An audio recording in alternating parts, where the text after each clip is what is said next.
असम में राष्ट्रीय नागरिक रजिस्टर का पहला ड्राफ्ट जारी हो गया है। उसमें असम के 3.25 करोड़ लोगों में से सिर्फ 1,90,00,000 लोगों के नाम हैं। अब सवाल है कि जिन लोगों के नाम इस रजिस्टर में नहीं हैं, उनका क्या होगा? असम में राष्ट्रीय नागरिक रजिस्टर से छिड़ी बड़ी बहस। 1,39,00,000 लोगों की पहचान का संकट। क्या अब देश से बाहर होंगे बांग्लादेशी घुसपैठिए? उत्तर पूर्वी राज्य असम की करीब 263 किलोमीटर सीमा बांग्लादेश से लगी हुई है। यही वजह है कि असम में बड़ी संख्या में बांग्लादेशी घुस आते हैं, जो गैर कानूनी तरीके से यहीं रहने लगते हैं। ऐसे घुसपैठियों की पहचान के लिए असम में राष्ट्रीय नागरिक रजिस्टर बनाने की प्रक्रिया शुरू हुई, जिसकी पहली लिस्ट में राज्य के 1,90,00,000 लोगों का नाम है, यानी उन्हें भारत का वैध नागरिक माना गया है। It's a part draft. It contains 1.9 crore persons who have been verified till now. 1.9 crore persons who have been verified till date. Their names are coming in the draft part NRC. Out of 3.29. Out of 3.29. The rest of the names are under various stages of verification. Registrar general के मुताबिक register में नाम दर्ज करवाने के लिए 3,29,00,000 अर्जियां, 1,90,00,000 लोगों के नाम नागरिक के तौर पर दर्ज हुए हैं। अब सवाल है, बाकी 1,39,00,000 लोगों का क्या होगा? क्या बड़ी आबादी को नहीं मिलेगी भारत की नागरिकता? राज्य के मुख्यमंत्री सर्बानंद सोनोवाल का कहना है कि अभी ये पहला ड्राफ्ट है, दूसरी लिस्ट में और नाम जोड़े जाएंगे।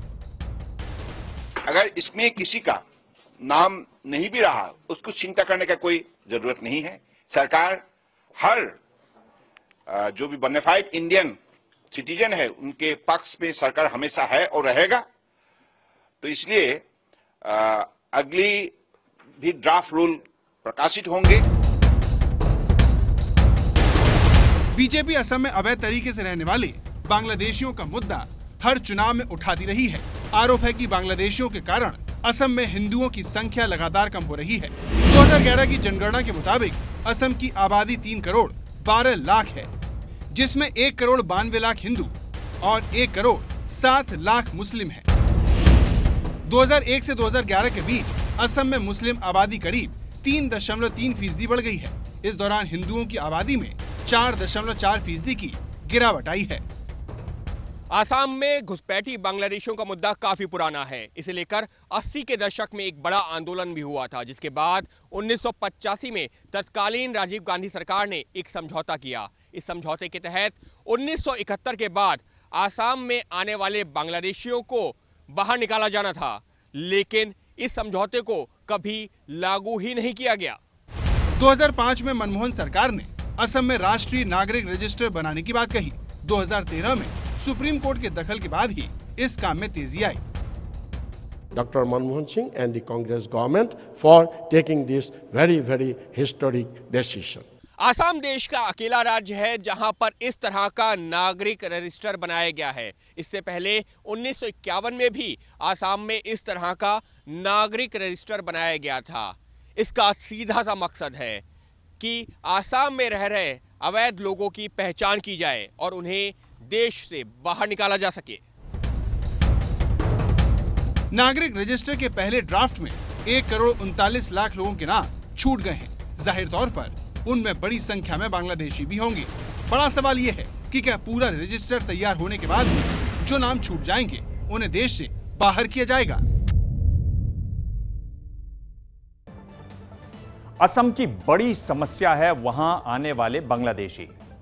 सरकार के मुताबिक देश में करीब 2 करोड़ बांग्लादेशी गैरकानूनी तरीके से रहते हैं। ये किरण रिजिजू ने अपने जवाब में बताया था संसद में। इनमें 40% यानी करीब 80 लाख आसाम में रहते हैं। बात उनको वापस भेजने की है, जबकि जो बांग्लादेशी वापस गए हैं उनकी संख्या कुछ हजारों में ही है। ये है एबीपी न्यूज़, आपको रखे आगे।